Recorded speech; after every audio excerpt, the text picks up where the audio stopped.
In June, you may ask, where is a COVID hotspot in US? But now it doesn't sound like a question anymore.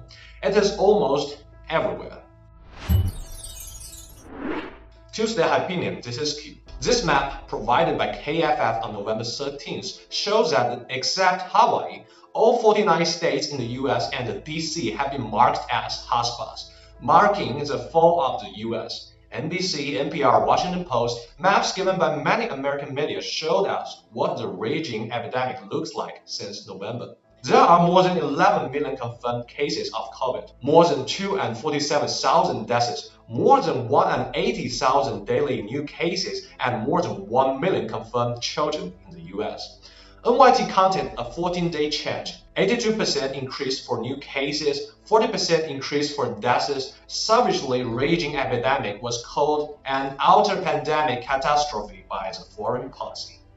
Hospitals are filled to capacity. CNBC reported that the surge is pushing hospitals in the Midwest and Western US to their limits. Medical staff in Iowa told The Atlantic that they once had 25 admitted patients waiting in the emergency department, but no one to take care of them. I've heard a lot of stories of people telling me that they've had COVID, but it wasn't very bad. It was just a mild cold.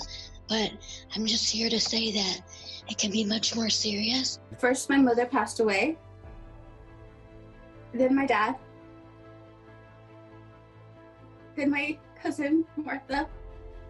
My Aunt Rachel. My Aunt Lupe.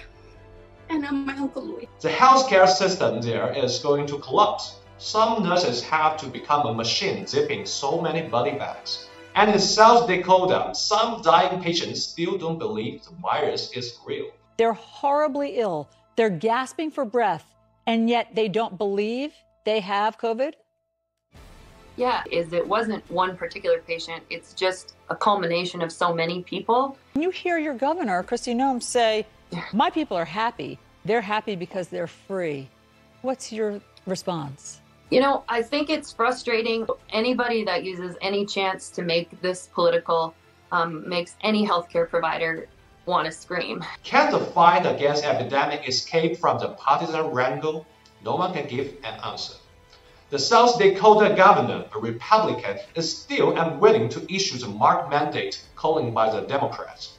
And this is almost the collective will of 16 Republican governors. Two camps, partisan disputes, this is what takes priority over combating COVID.